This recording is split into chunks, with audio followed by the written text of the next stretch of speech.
hominis. I think many of you all would have heard this or no, then I can come down to this. Mycoplasma hominis, Ureaplasma eurolyticum, Ureaplasma parvum.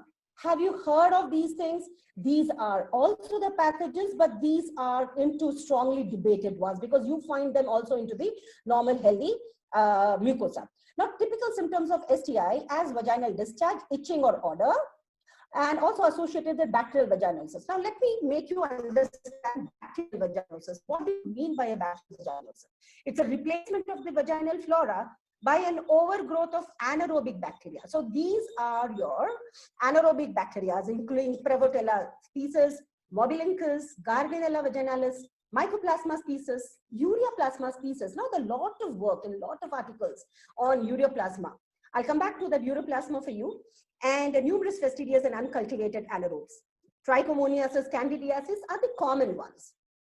Now, the major symptoms of cervicitis are a mucopurulent endocervical exudate and sustained endocervical bleeding.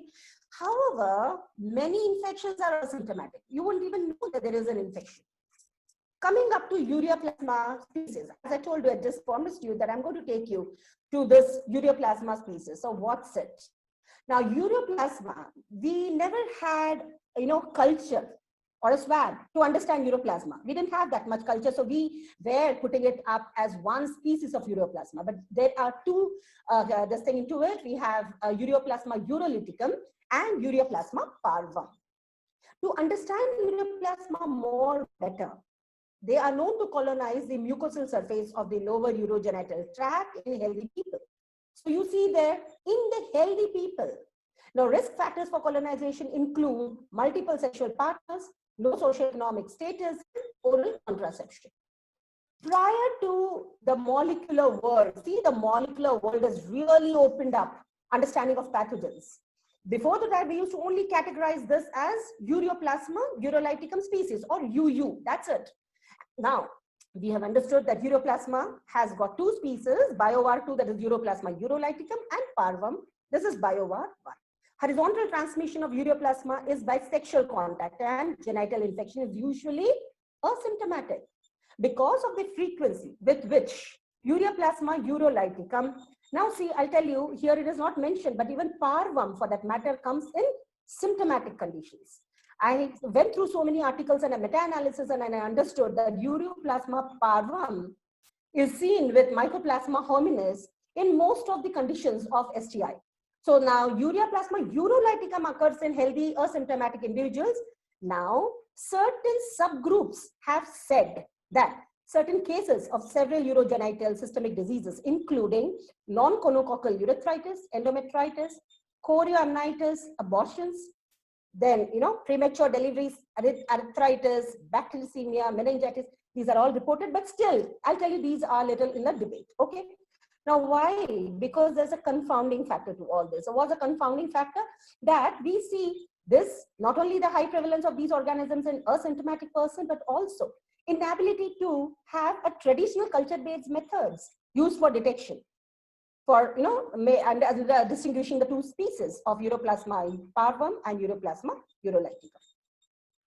Now, what is in vogue or what is new to understand? How do we make ourselves in tune to understand these pathogens? So there is something called as NAT test. What is it? It's a simple cervical swab, which we take for an LBC. We put it into the container. How do we read it? It is nucleic acid amplification test. This is done by RT-PCR method after the DNA extraction. So this is a small thing which I've brought. I mean, it might not catch you, but just for the sake of, academics, I have put up this slide that what do they do with this, technique. So after the DNA extraction, detection of Chlamydia trachomatis, Neisseria gonorrhoeae, Trichomonas vaginalis, Mycoplasma hominis, Mycoplasma genitalium, Ureaplasma eurolyticum, and Ureaplasma parvum. They are all performed with Aniplex 2 STI detection panels. Now, after taking up the DNA, the latest technology is TOCE, tagging oligonucleotide cleavage extension, and dual priming oligonucleotide technologies. Additionally, these are semi-quantitative results based on cyclic CMTA catch and melting temperature analysis. by Biorad. These are our routine ones, bacterial culture and microscopic examination. What did I find in this bacterial culture and microscopic examination? Something new to me and which actually caught my eyes was that this is a method, to understand bacterial vaginosis by Nugent method. Now, what is this method? Now, the Nugent method, you can see over here, is a standardized method developed to evaluate bacterial vaginosis. So you have a score from 0 to 3 indicating a normal flora, 4 to 6 indicating intermediate state, and 7 to 10 indicating bacterial vaginosis. Shortly, I'm going to actually deal with the 4 major organisms. Let's understand chlamydia, dear friends. The pelvic pain is the warning sign for STD. Now, what is the 2 most common conditions? Chlamydia and gonorrhea, they go together. Many times they're asymptomatic. Now, that's again an alarming thing. They don't always cause symptoms, okay? And when they do, they may trigger pelvic pain, painful urination, bleeding between the periods, abnormal vaginal discharge. And then, what is the clinical significance attached to this chlamydia? The clinical significance is PID, infertility, ectopic pregnancy. And if it goes with HPV positive as a co-infection, you see, there's an increase in squamous cell carcinoma as well. So cervicitis, bacterial vaginosis, also you see chlamydia. What is the recommendation? Now, all these recommendations today, which I have brought for you, dear friends, is all from CDC guidelines. The latest ones, with the updated ones, are till 2015, and till 2020, the guidelines have been the same in 2015. There have been 2 upgradations. One was in 2010 and one was in 2015, and then that is being followed till 2020. So now for chlamydia, we have azithromycin, 1 gram orally in a single dose, or, see, it's all or, it's not and. Did you get my point? That's what I wanted to tell you all. There is no point in giving multiple drug regime as what we have been giving in, combi packs. So my humble request to you all is, let's go through these guidelines in a proper manner. For chlamydia, we have azithromycin 1 gram orally in a single dose, or doxycycline 100 milligram orally twice a day for 7 days. What is the alternative regimen? Erythromycin base 500 milligram orally 4 times a day. That's a QID dose for 7 days. It can be 800 milligram orally 4 times a day for 7 days, depending upon the patient's weight. Levofloxacillin, ofloxacillin, all these things once a day. Ofloxacin twice a day for 7 days. Do we have to also understand pregnancy? You can't give doxycycline, right? It's contraindicated in 2nd and 3rd trimester pregnancy. Hence, we have the safer ones for pregnancy: azithromycin 1 gram. Alternative is amoxicillin, 500 milligram 3 times a day, erythromycin 4 times a day for 7 days, or you can give 250 milligram 4 times a day for 14 days, so on and so forth. You can see the same thing with different strengths. Why am I concerned with pregnancy? Because neonates, of course, there have been a lot of evidences and there has been conditions where neonates do suffer from getting exposed during the perinatal exposure to mother's infected cervix. So you have them coming up with conjunctivitis, you have them coming up with pneumonia. So how do we understand this? So initial chlamydia trachomatis involves the mucous membranes of the eye, oropharynx, urogenital tract, and rectum, although infection might be, asymptomatic in these locations. So instead, chlamydia infections in neonates is most frequently recognized by conjunctivitis that develop 5 to 12 days after birth. So you can understand. So most of the time when there is a conjunctivitis, you can correlate them with chlamydia in the mother. And chlamydia trachomatis also can cause a subacute febrile pneumonia with an onset at the age of 1 to 3 months. How do we treat them? So treatment is, so see what is written in that thing, is chlamydia etiology should be considered for all the infants aged less than 30 days that have conjunctivitis, especially if the mother has a history of chlamydia infection. How do we treat them? Recommended regimen is erythromycin. It is 50 milligram per kg per day orally. You can put it up in the milk and you can give it divided into 4 doses daily for 14 days. Otherwise, we have azithromycin 20 milligram per kg per day orally, 1 dose daily for 3 days. So one thing what I understood is, put it up in the asterisk, is an association between oral azithromycin and azithromycin. erythromycin and azithromycin, and infantile hypertrophic pyloric stenosis. This is put in an asterisk in the CDC guidelines. Why? Because you have to be, cautious when you're giving these drugs, and you have to see for the signs and symptoms of IHPS. Talking about pneumonia in infants due to chlamydia, typically occurs at 1 to 3 months, and it is a subacute pneumonia. What are the characteristic signs? Repetitive staccato cough with tachypnea in infants, hyperinflation, bilateral diffuse infiltrates on chest radiographs, and in addition, peripheral eosinophilia, more than 400 cells per cubic millimeter. Now, diagnostic conditions. How will you consider as this is a pneumonia cause because of chlamydia? You will take a nasopharyngeal swab. You can here use a non-culture test like DFA and NAT, which I was just telling you. Recommended regimen is erythromycin. Alternative is azithromycin. So that was all, dear friends, for chlamydia. I hope chlamydia was comfortable. We have understood chlamydia and the sequelae if the pregnancy is having chlamydia. Let's talk about another very common infection, gonorrhea. Neisseria gonorrhoeae, the incidence rate in India is 12%. Generally, it's in co-infection with chlamydia. Now, you will be surprised, and even I was surprised when I was doing this slide, that the NG has developed resistance to all the microbials, which we used to give as a first-line treatment. The resistance to currently recommended first-line, third-generation cephalosporin is emerging. So in this emergent situation, there's a fear that the gonorrhea may become untreatable. Hence, WHO has published an advisory thing that's called as a global action plan to control the spread and impact of antimicrobial resistance.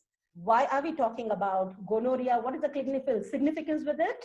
We have abnormal vaginal discharge, cervicitis, mild purulent odorous discharge per vagina, dysuria, intramenstrual bleeding, dyspareunia, mild lower abdominal pain. CT&G panels are available to identify the organisms. Here, the advice of CDC guidelines says that we have to give a dual therapy and at one go, right? So uncomplicated gonococcal infections, the recommended regimen is ceftriaxone 250 milligram IM single dose plus azithromycin at the same go, 1 gram orally as a single dose. If ceftriaxone is not available, we give cefixime orally 400 milligram as a single dose. Additional to that, azithromycin 1 gram orally single dose. So dear friends, can you relate that we are giving this the combi packs so much that we have really, in our practice, we got used to this combi packs. So hence we have to little bit shift ourselves from our routine practice and to have an evidence-based practice. Talking about uncomplicated gonorrhea infections of the pharynx, the same regimen, ceftriaxone, azithromycin. Pregnant women also you can give the same dose. Talking about conjunctivitis, here we have ceftriaxone 1 gram IM plus azithromycin. And what do we give for neonatal prophylaxis? You give ointment, that is the erythromycin 0.5% ointment at it's a single application at birth. So that was all about gonorrhea. We have spoken about chlamydia, we have spoken about gonorrhea. Now we are going to talk about trichomoniasis. Now it's also a most prevalent non-viral STD. It's very high in the United States and of course in India also. Trichomonas vaginalis is associated 2 or 3 folds increased risk for HIV acquisition, preterm birth, adverse pregnancy outcomes, and hence trichomoniasis is to be screened in the routine ones whenever there is an HIV patient as well. How do you have a diagnosis towards trichomoniasis? The best thing, see, you can see down, the use of highly sensitive and specific test is recommended for detecting trichomonas. So what is it? NAT. Nucleic acid amplification test is highly sensitive, often detecting 3 to 5 times more trichomonas vaginalis than our usual wet mount microscopy. So we have been used to, or we were giving the swabs and it was being collected and then wet mount microscopy was done. It has a poor sensitivity to 51 to 65%.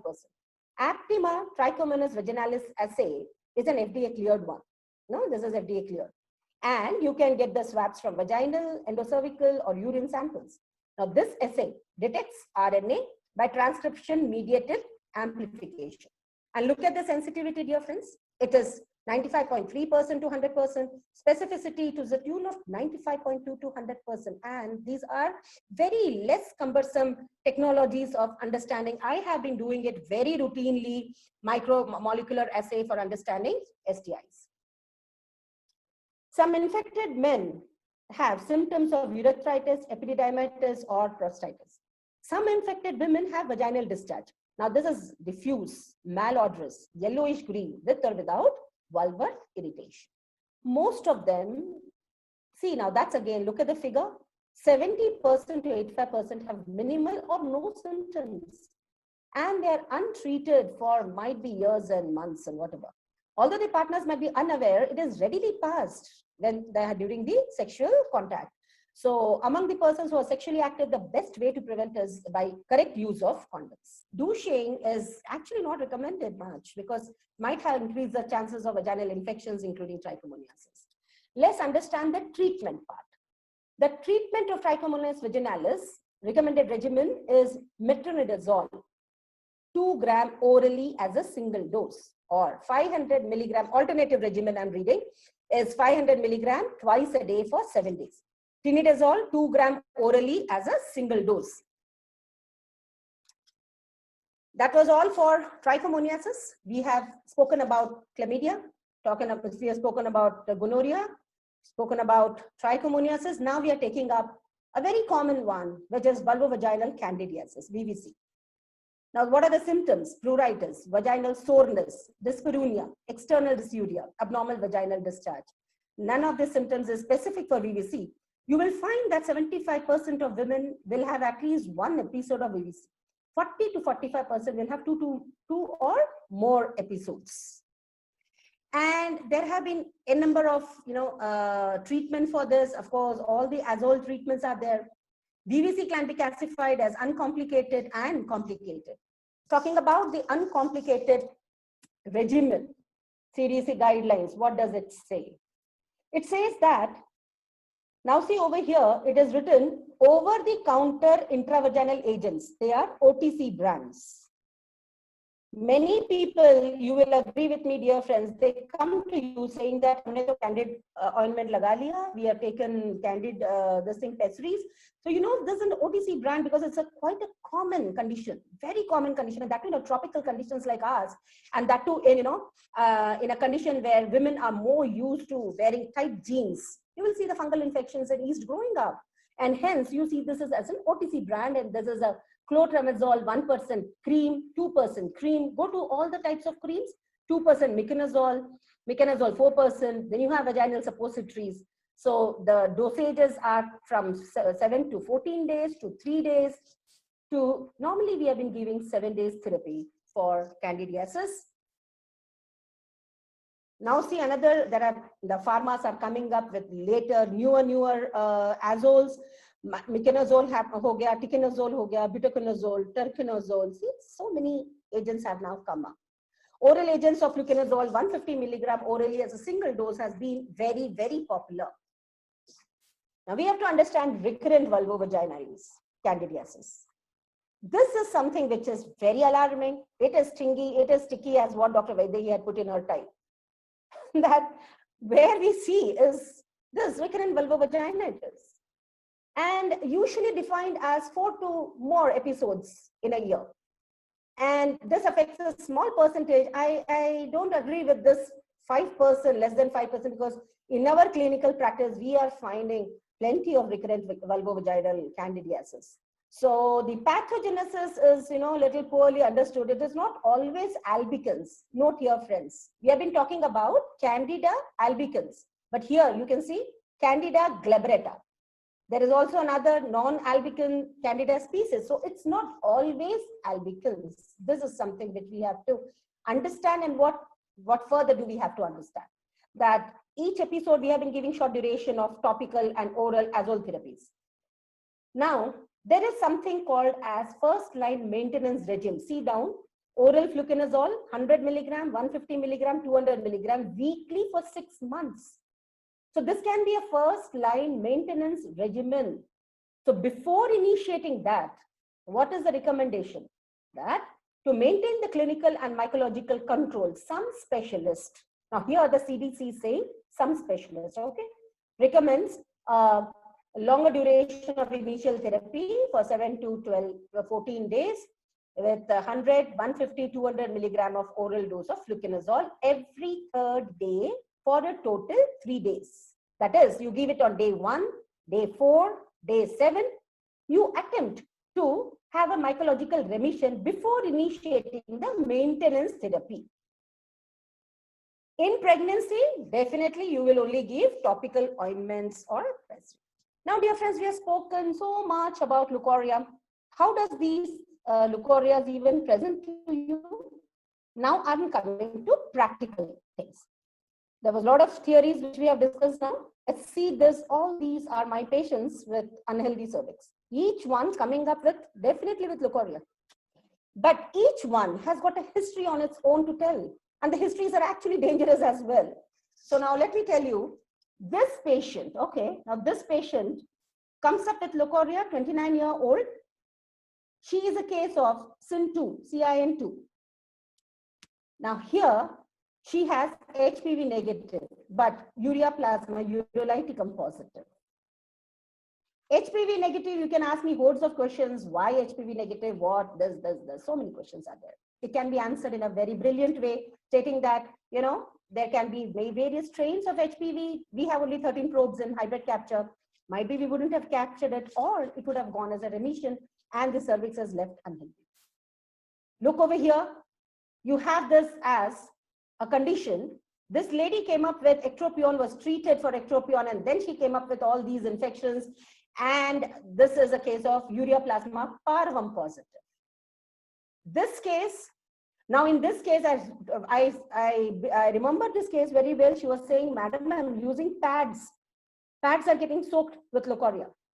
Out over here, this case had come to me from Orissa, and this was a case of completely shattered cervix. You know, she went to the Orissa doctor for leukorrhea.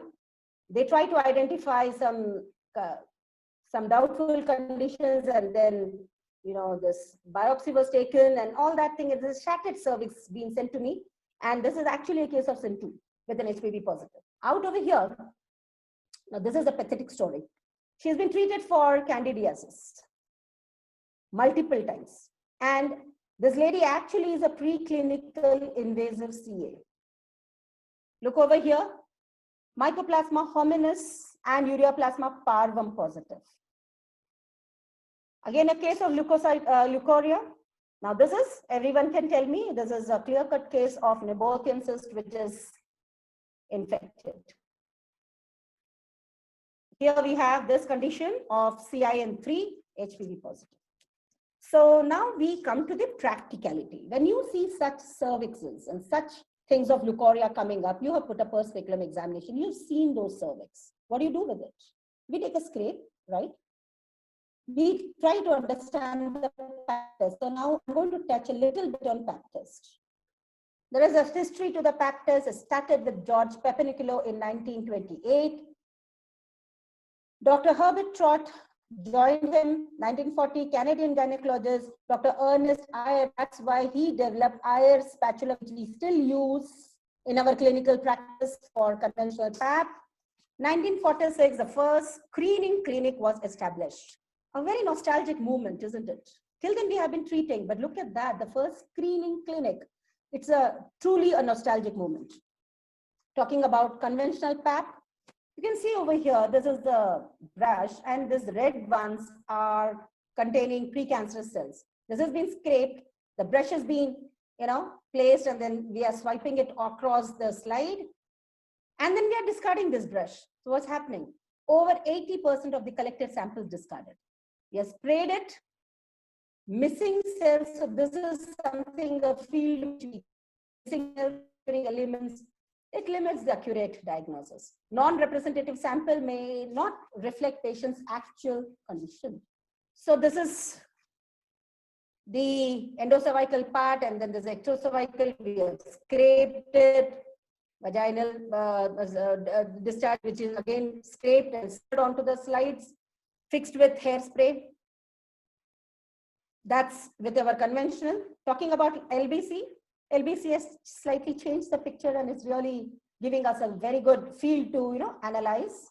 So this is again a cervical samples. You're putting the whole brush into it.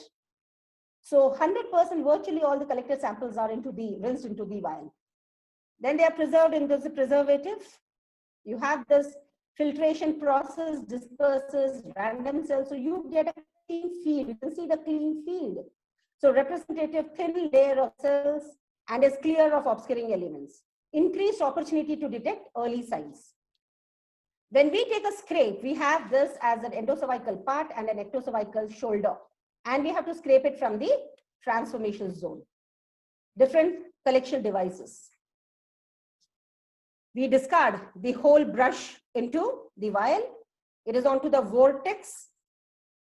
And you can see over here, the centrifuge machine. And then you have this as dispersion. You take the supernatant, you throw the supernatant away, you take the pellet down, again you do the cell collection, you do it twice and then you centrifuge it. And then you have this as cell transferred to the slide.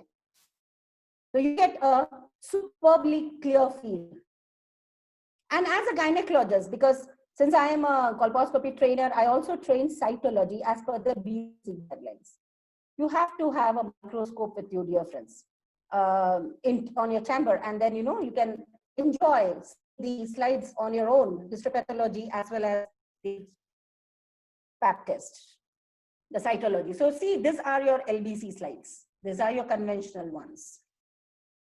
In pap test itself, many of the good cytologists, I've seen them reporting, infections also. So this is your trichomoniasis cells, which was detected. Candida detected with the hyphae, you can see this. Clue cells, bacterial vaginosis shift in the flora. You see herpes simplex with the multinucleated cells. You can see this. These are typical of herpes simplex. But nevertheless, dear friends, you all will agree with me. See a big cloud hanging on our head? This is a big cloud. This is always an inflammatory smear. And I do not understand how to then make it. I had done a beautiful study, it was a retrospective study of 200 samples of inflammatory smear. And I actually wanted to see, but this was a study done in 2010. And I found that we did have a lot of things which we missed out. So we understood that HPV is something which you have to do with a pap test. Either you can do an HPV first and then a pap later. So let's talk about HPV. This is because this is another dangerously, why dangerous? Because the persistent HPV causes cancer.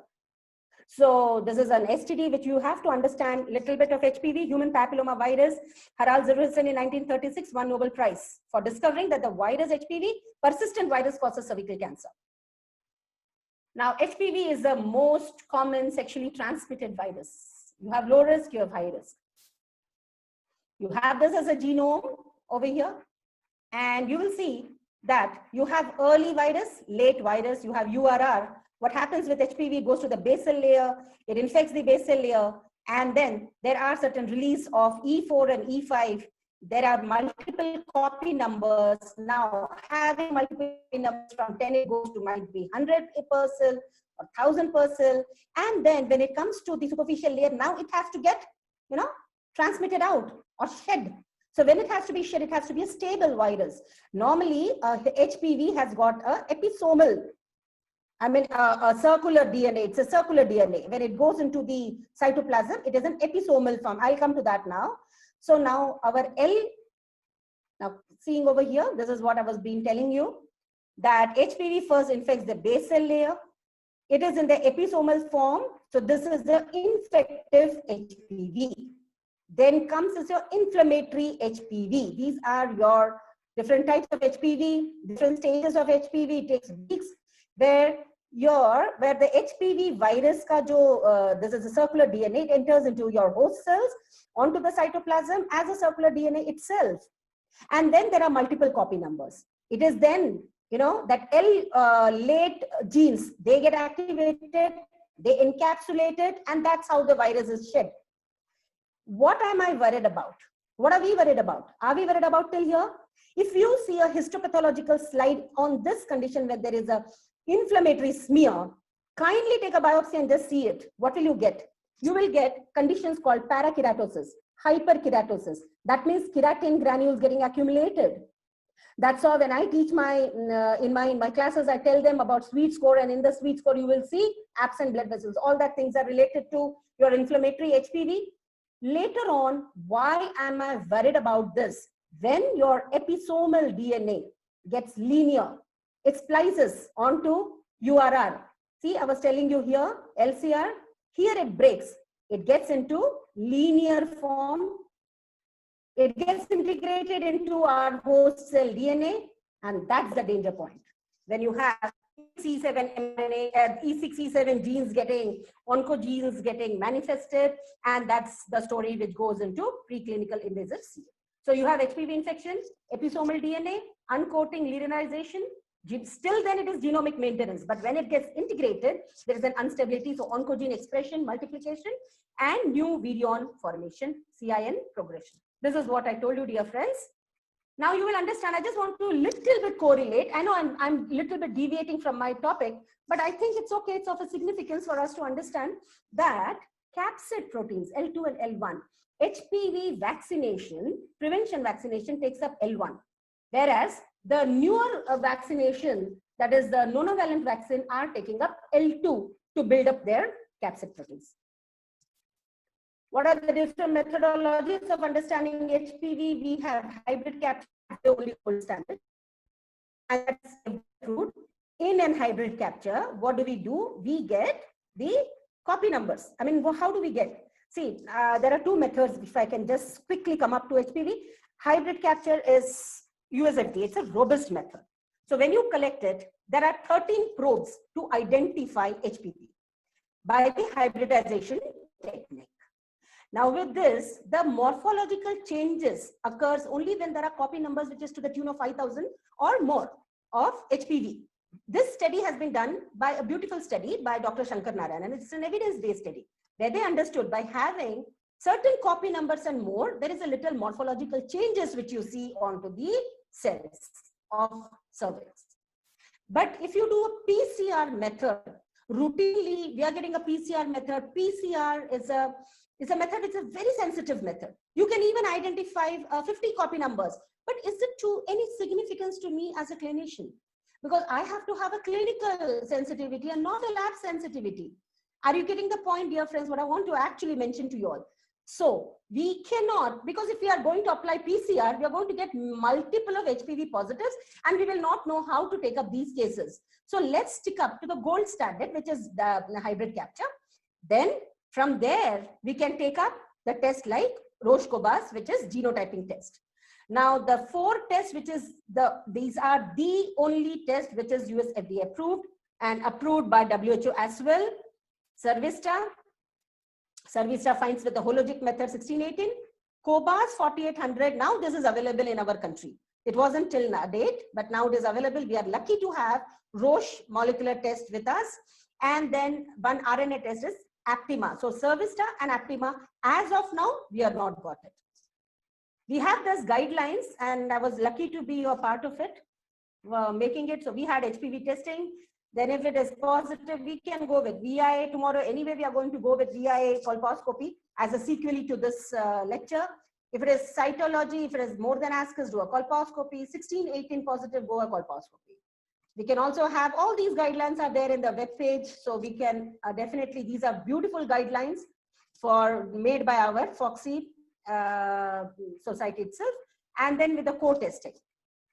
If you go with the primary HPV screening with genotype, then we should understand, do not get scared, Nowadays we are getting so many reports, 52 positive, 68 positive. How does it materialize?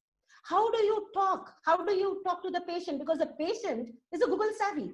Once she sees HPV, she Googles it. She understands that this is cervical cancer. She is making a havoc in the house. This is what we are seeing. So you have to understand that 16, 18 positive, do a colposcopy. If it is 12 other HPV positives, do a cytology. If it is ascus and more, do a colposcopy. Otherwise, if it is an NILM, just follow her up in 12 months. And you would see a beautiful result that this HPV washes away on its own. And HPV screening, if it is negative, then you do a routine screening. Okay, we have spoken much and high about HPV, but now we today commemorating our STD, STI, which we are talking about pathogens. How do I understand which pathogen I'm dealing with, and how do I give a treatment is something more pertinent to today's topic. So we have this, you have to collect it in the cervical scrape, in the same cervical brush, which you have now collected for LBC. Give it to the lab. A good research-based labs are available, like in Delhi and all. You have this research-based labs where and these are very common ones. I mean, these are not very costly. These are something to the tune of 2,000. If suppose if a patient is coming with excessive white discharge, excessive, and you actually don't know, and the patient is asking you time and again, doctor साहब मेरे को क्या हुआ है? मेरे को हुआ क्या है? कोई बता क्यों नहीं रहा है? So that is a time when actually when you do this STI panels, you get this as, you know, infective panels, ulcerative panels, and then follow the CDC guidelines. I usually do this because ours is a, it's more considered to be, you know, one-stop solution for infections and all. So we actually have to do this. See, now this is a case, and I told you this is Mycoplasma hominis and Ureaplasma parvum positive. This case, Ureaplasma parvum positive.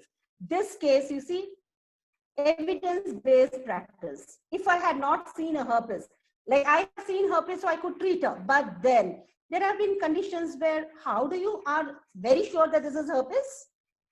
So these are the molecular tests, and you see herpes simplex positive. So there are multiple cases you can actually identify with all these organisms, and then I brought a flow chart for you. I'm coming to the flag end of my topic.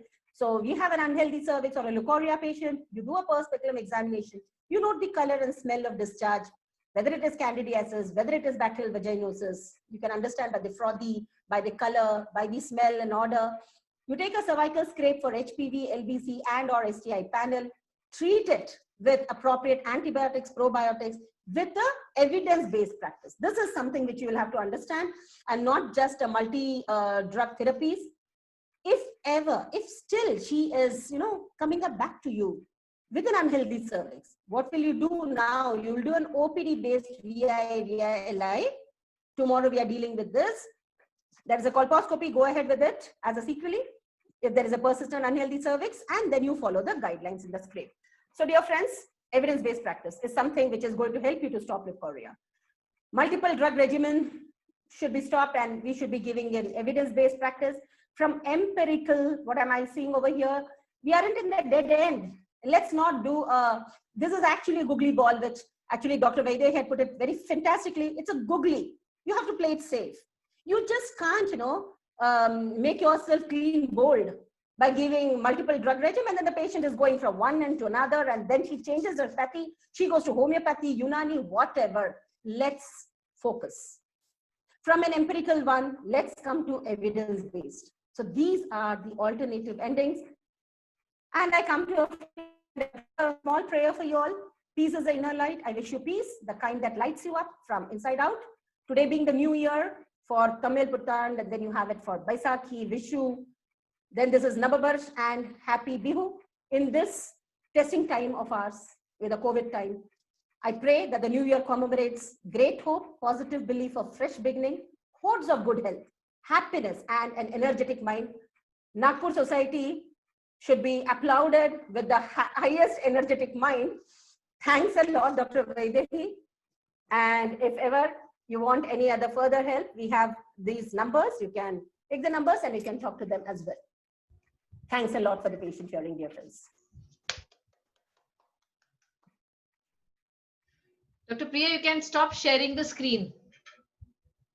Okay. Once you're done with the slide, once everyone has noted the numbers, you can stop sharing. I think, shall I do it right away? I think people have noted it. Yeah, I think that's, yeah, you can now. Yeah.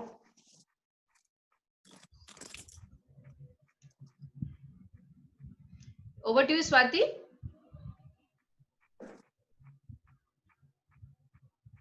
I think there's some problem.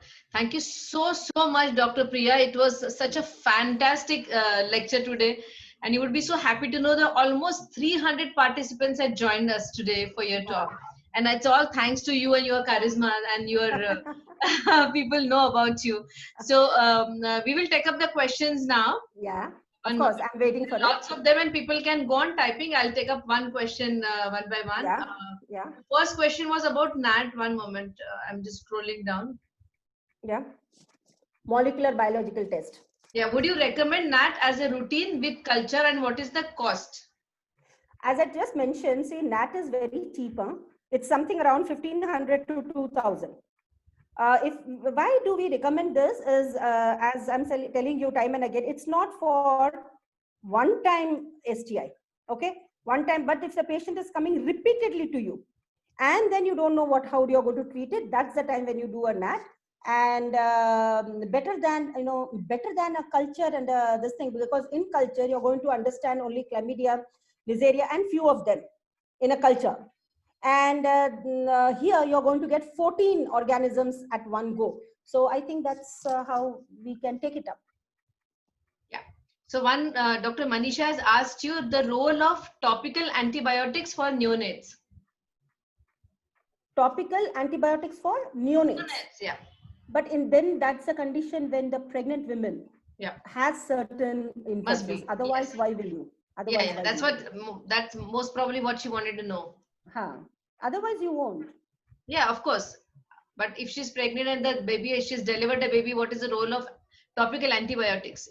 That's what then that's the time when we have to understand that the patient mother is suffering from what. And then if there is a conjunctivitis or something, we had just discussed about that in the slides, how we take it up. Okay. Dr. Pragya she's mentioned a tablet Metrogyl is 400 milligrams, but recommendation is 500 milligrams. What to do? So what to do? So what to do? But we also get tablets of this thing. Now I can understand 400. There are Metrogyls which you get it for 200, 250 as well. You can pick it up then. All right. What is the role of itraconazole if patient is not responding to fluconazole in recurrent? So nowadays we are having this itraconazole, serticonazole coming up. So they are really very good, and I have been giving them. So itraconazole is also wonderful medications, and even the pessaries are also into vogue of serticonazole is also very good. So they are the higher end azoles, which nowadays, because this miconazoles have now, fluconazole also have gone into a little resistance is what I see. The next question is, when the report of pap smear is inflammatory and clinically there is no evidence of vaginitis, majority of gynecologists treat it. Repeat pap smear report usually again comes as inflammatory. What are your comments, and is there any need of treatment at all in such cases? First of all, understand, are you doing this screening of the PAP as a screening method, or are you doing for a diagnostic method? That's something which you'll have to understand. Number one, patient walks into you for screening, and then you've done, and you've found an inflammatory, you've found the cervix is healthy, just leave it. But now, because see, PAP, now understand one thing, PAP is a highly specific method. Screening, when you're going for screening exclusively, patient coming up, nothing is there with her, she is absolutely symptomless. And you have told her, dear, I have to understand your cervical status, and she goes yes for PAP. And then when she goes yes for PAP, if there is nothing, if there is inflammatory, just leave it. But if she is coming for diagnostic, now, if she is coming up with a white discharge, and you've done, you've seen her cervix, which is unhealthy, you have done a PAP, again an inflammatory, but now for diagnostic, here you can recommend STI. Okay. Someone, Dr. Rachana, wanted to see that chart 2 again. So maybe at the end of the session, chart 2. Rachana Deshpande has asked you to show chart 2. Chart 2. The second chart, but maybe at the end we can, you can share. Yeah, we will do that. There are loads of questions pouring in for you. I can understand, because this is a very hot topic. Yes. What should we do? So somebody is unmuted. Please mute all your audios, please. That's again about the inflammatory smear. You've taken it up. What should we do when we again an inflammatory smear? The same question again.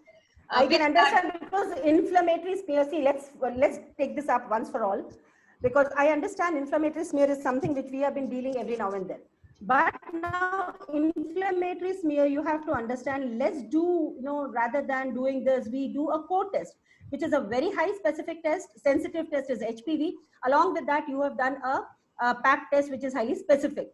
So if there you have an inflammatory or HPV is negative, why should you worry? The cervix is healthy, not to worry. There is no infection, nothing to worry. Inflammatory, you are going to get this time and again. You just cannot avoid it.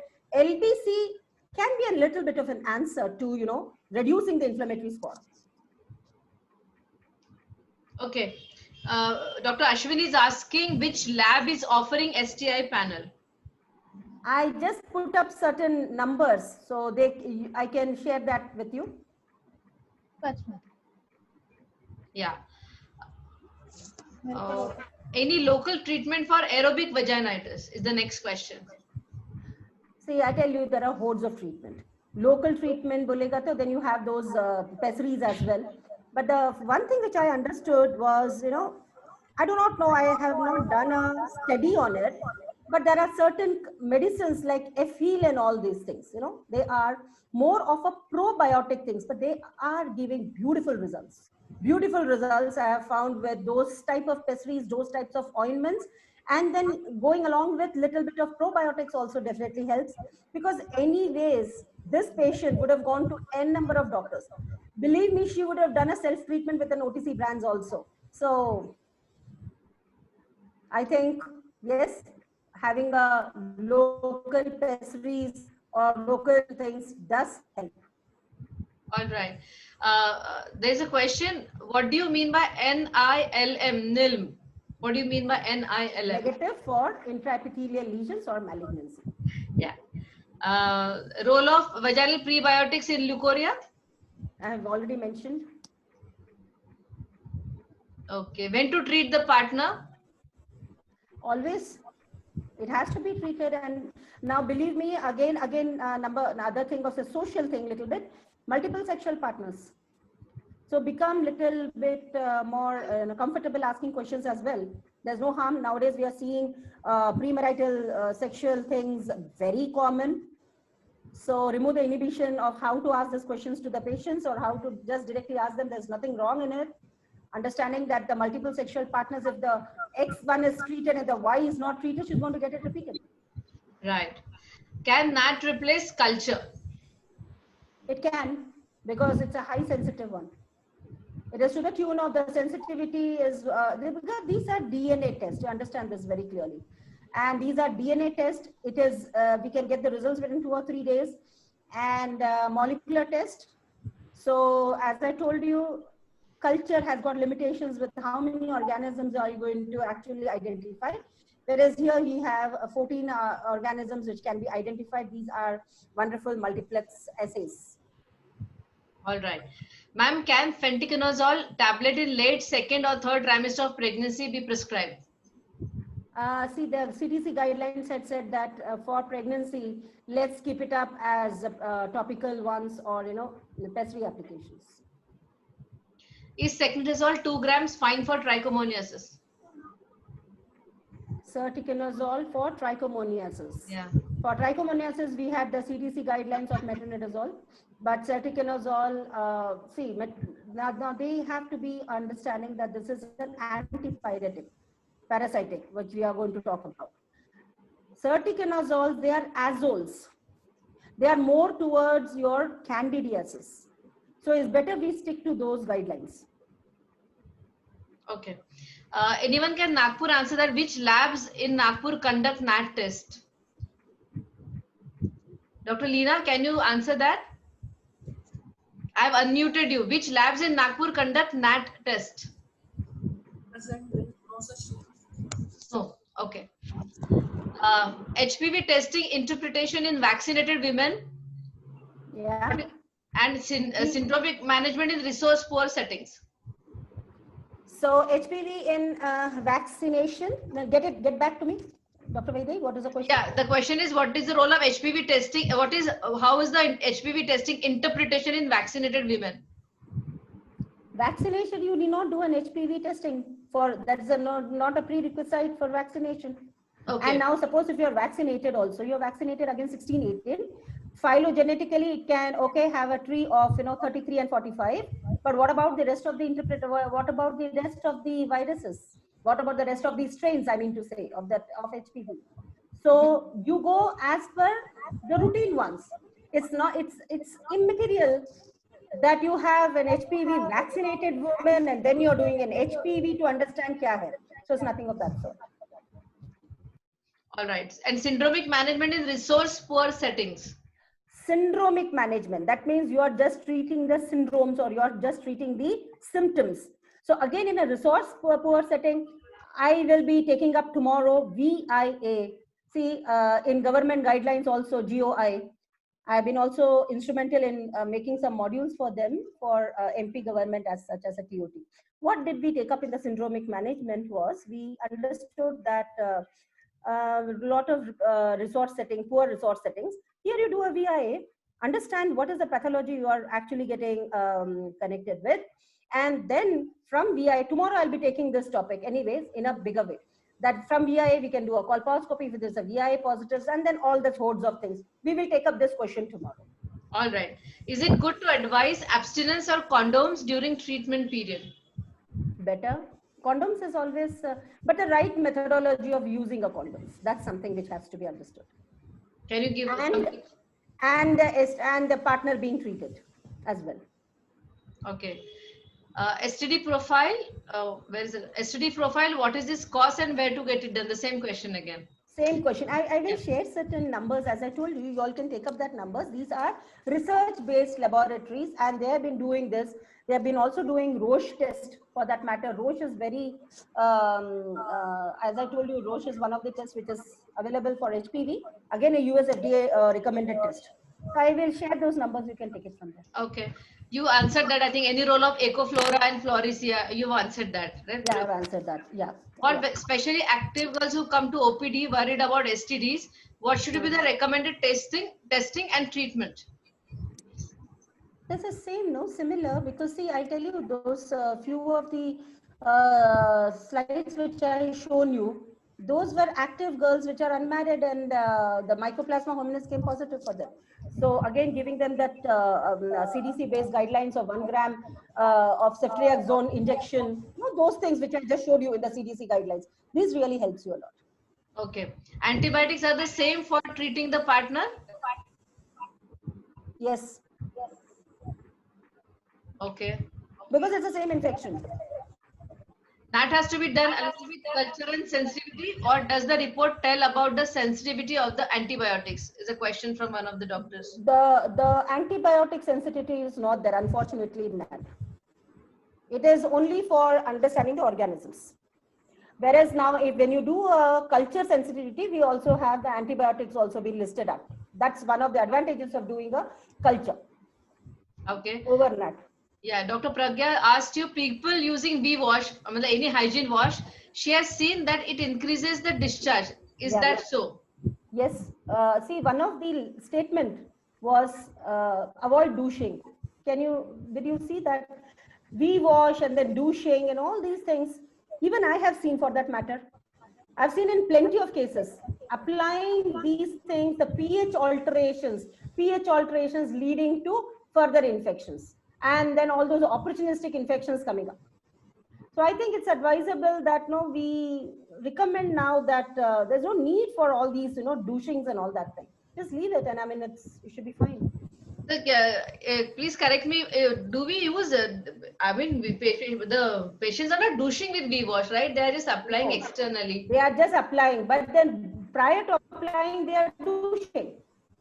Okay. See, so you ask any patient clearly. That has to be avoided. Yeah. Okay. Is secnidazole 2 grams fine for trichomoniasis and not serticonazole?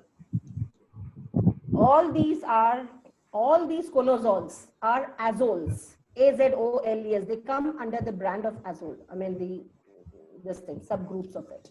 Okay. For trichomoniasis, kindly give metronidazole. Okay. So that's one clear message. That's a very clear message. Let's be very clear. If it is only recurrent vulvovaginitis with candidiasis, see, there are patients who come with candidiasis along with trichomoniasis. So here you give those regimen. you give metronidazole along with ceticonazole. Okay. What is the role of silver as some products promote? Silver nitrate and all that stuff. Yeah, she must I have. haven't used it much. I haven't used it. I Most don't know. Okay. Most of the OPD patients prefer to have one-stop solution. What to do? So then become an evidence-based practitioner. Okay. Right. After delivery, what is the best time to go for liquid-based cytology? I think everything, even for copper T and all, see now, 2 months is what we say. But actually, I have to search certain papers to give you a right evidence base. But what I do as my practice is I do an LBC for this patient after 4 months. I take this thing of 4 months because of lochia. Then you take certain, 6 weeks. Sometimes there is a sub-involution. It takes a little time. So we just wait for this. 4 months. 4 months is what I have been doing, but some people have been doing 6 weeks as well. Now, let me tell you that also. Some seniors have been doing after 6 weeks also.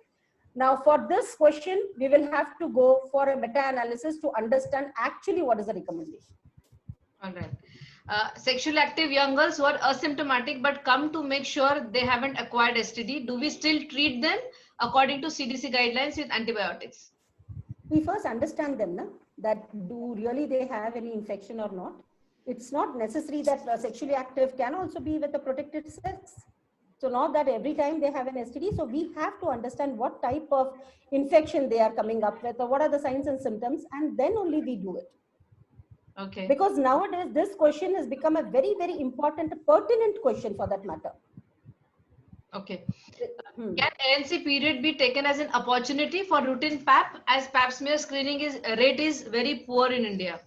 There has been this thing of opportunistic screening, walk in and then get the thing done. Yes, it can be done till 12 weeks. Is efficacy of only understand one thing is over here, when we are taking a scrape, now many a times we become very very convenient with it that humne to le liya, but many a times our spatula doesn't actually go through that area, or the brush would not have covered it up. The deciduous cells, they might mimic sometimes an ascus cells in a pregnancy. So you have to be little careful and little understanding on these things. You can take as an opportunistic thing when the patient comes for vaccination. It's a more of the much better and practical approach. When the patient comes for vaccination for her child, that is a postnatal, fantastic time for pap smear and other testing. All right. Is efficacy of Metro 2 gram stat same as 7 days course?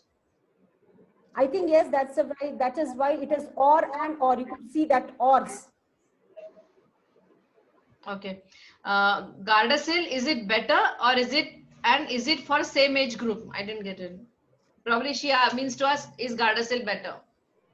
Injection Gardasil helps you more into, even the warts can be prevented.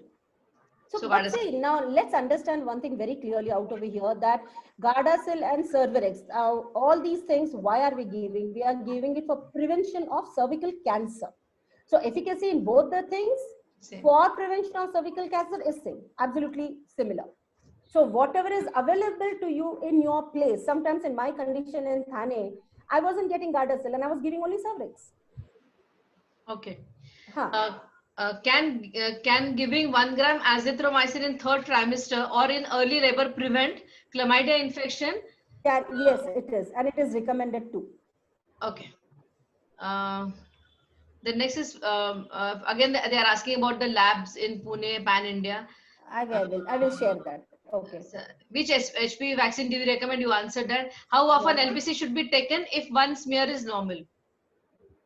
Then it is guidelines is 3 yearly. 3 yearly. HPV is 5 yearly. If you do a co-test, it is 5 years. If it is VIA, then it is 5 years. These are the recommendations, guideline recommendations. Okay. Lots and lots of questions. I know, I can understand. There can be lots of hordes of questions. One moment. Doing LBC and HPV DNA at once is recommended, or just only LBC is fine for screening? LBC normally, you know what now, I'll tell you my secrets. I mean, that's not my secrets, it's actually the recommendation rather than an LBC. You know, if you don't have and other things, then it's fine. LBC becomes more of an observation specific. So it's a specific test. It's not a screening test. A screening test should be more sensitive. That means if I apply a test to a cohort of, you know, a diseased population, I can, you know, take the positives, which can be true positives or false positives. So this is sensitive test. HPV is a highly sensitive test. Talking about now a cohort now which you have removed true positives and false positives. Now I apply a test which is more specific to remove true negatives out of this cohort. That means I mention I have only true positives with me. So a sensitive test has got a negative predictive value. That means if I say negative, it is definitely negative for whatever 5 years or 10 years with a test of sensitivity to the tune of 98 to 100%, which is HPV. Within LBC, understand dear friends, it is highly specific. That is now I apply it as a triage method for a positive, screen positive. If I do a screen positive, I apply a triage method to understand the morphology of the cells, then it is a highly specific test. Now that's the tune for LBC or for PAP test. So which are the tests which are good specific tests? BIA, mRNA, PAP test. These are good specific tests. That means a PAP will never say, I mean, it cannot miss out a cancer. But we as gynecologists, we have to understand we are not only into cancers, we have to see as the first timers into precancerous also. So the precancerous understanding of LBC somewhere gets little marked down because it's an observation specific. Secondly, you wouldn't have collected from the areas which is affected. The transportations might be wrong or whatever they've said or done reasons. And hence we apply a test which is highly sensitive test. And so the first time test can be an HPV test as per even WHO guidelines. Tomorrow, if I want, I mean, tomorrow what, for the benefit of our participants, I can get you few guidelines of WHO talking about the screening before, you know, we start this VIA and colposcopy so that you understand exactly how do you go about it. Yes, yes. I'll get for you tomorrow. I'll get for you tomorrow. That would be great. There's one more suggestion for tomorrow's session. Dr. Pragya has requested you, if possible, show us the correct method of taking a pap smear by IRs. Definitely. By IRs. So that is, I'll have to see the video with IRs, but I can show you with this thing. If you want me to show LBC, I can show, I have a beautiful video on LBC. All right. So whatever is possible, ma'am, tomorrow, so they would be benefited. Let me check out. I would have taken certain videos while teaching the MP government people, you know, for as a TOT. Let me see. If I have, I will share it. Yeah. Definitely. Then.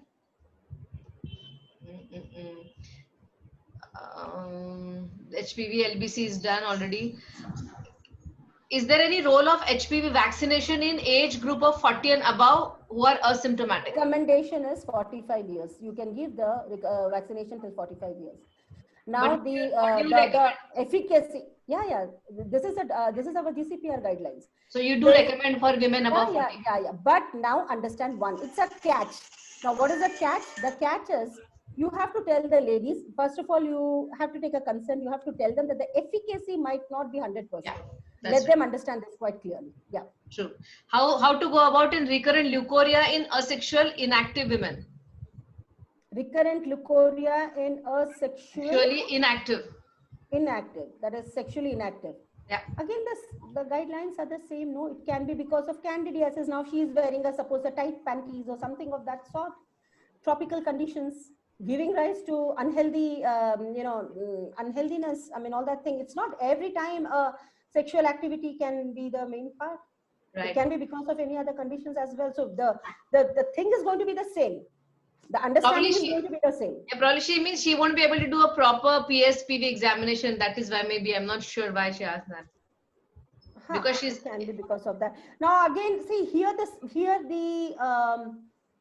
in such conditions, if the hymen is not ruptured, now to understand, there won't be much of an STDs in these conditions. This will be more of the physiological conditions. Yeah. So what do you do in that? Physiological conditions, there's nothing to worry. In fact, nothing to worry. Because in physiological conditions, you're going to ask her, the questions of whether it is thin, it is odorless. You have to, you know, give her a psychological support, because I had a condition, and it's a very troublesome condition where this lady keeps on calling you up and saying that I have not done any this thing, but why am I having this? So you have to explain to her, you have to be a little bit more empathetic and, you know, treat her in this thing as well. So Okay, here the probiotics also helps. I have seen the probiotics giving Vibac DS or something for 21 days, you know, giving a small, this thing of, you know, single dose of fluconazole. All these also helps them, because there can be a certain element of a hidden, you know, candidiasis or something into it. So this is something which we'll have to understand.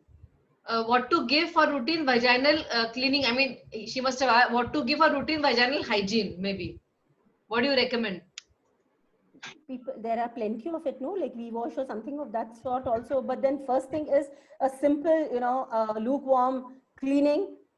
If you remember, Dr. Vaidevi, when we had studied long time back, some 25, 30 years back, what did we read? We had this KOH douching, potassium permanganate sitting, all those things.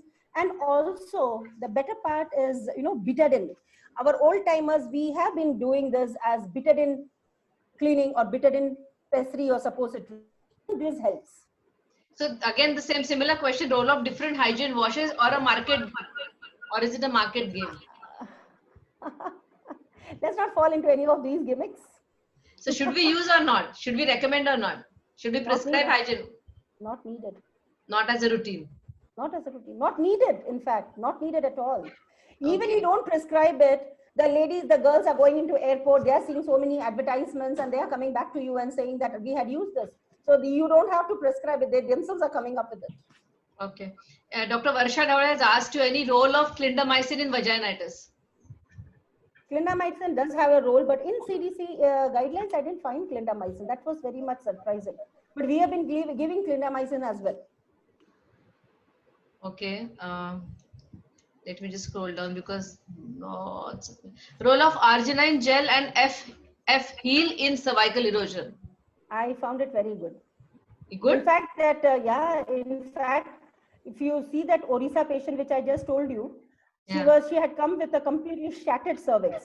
How did I go about with evaluating her? Is I gave her a F-heal gel, nicely told her to smear it daily for at least some 2 weeks, and then come back to me. So when she had come back to me, surprisingly, I was so happy seeing her cervix had really healed very well.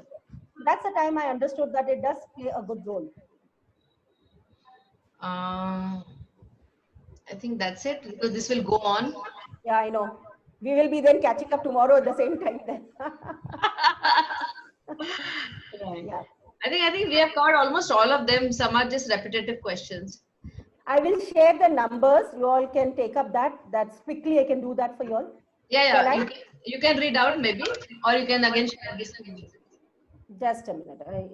Just, if possible, show that chart to what one of the doctors wanted to see. Yeah, just a minute.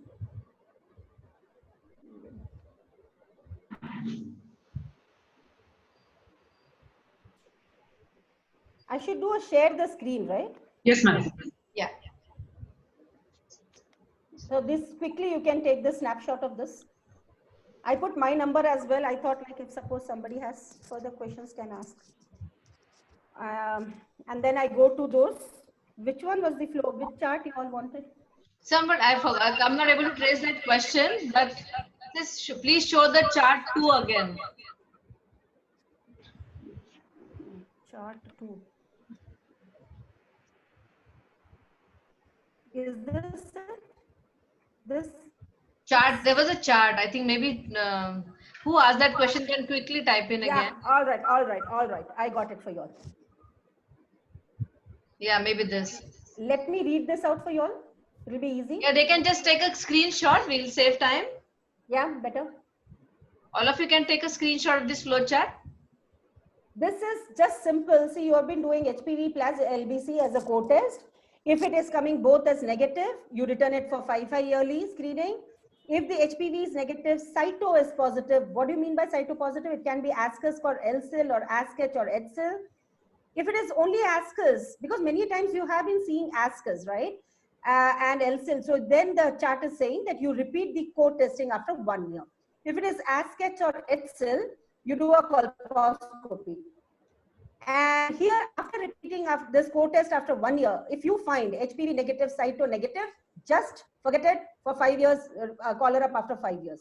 If it is HPV positive, cyto more than ascus, that means something has occurred more, HPV has now become positive, do a colposcopy. Then, in this condition where HPV is positive and cyto is negative, these are various conditions. Here what you do is, for this HPV positives, try to understand the genotyping. Whether it is 16-18 positive, do a colposcopy. If it is non-16-18, then you just repeat this course test after 1 year. That's it. And then there can be two conditions, that HPV or cyto would have been still remaining positive, do a colposcopy. Both are negative, turn after 5 years. The last condition is HPV is positive and cyto is positive. Obviously, you will do a colposcopy. So this is the chart. I think it's amply clear. Just one question someone has asked you: role of leads these days. LEETZ leads. Tomorrow we'll tackle with that. Because that's coming up with the CIN. Yeah. And that's coming up with colposcopy. We will take up all those questions tomorrow. Yeah. So maybe we can take up a lot of practical questions tomorrow. Right, done. I think we are done with the questions. Most of them we could cover today. And there are almost close to 60 questions for you. More than that, I think. I'm used to this. Don't worry. That's really great. That just speaks volumes about your talk and how people you have aroused interest in them. Thank you so much, ma'am. Over to you, Raj. Swati, sorry. Swati. Yeah. Thank you, ma'am. Thank you so much. Thank you. Thanks a lot. Really very interactive and great.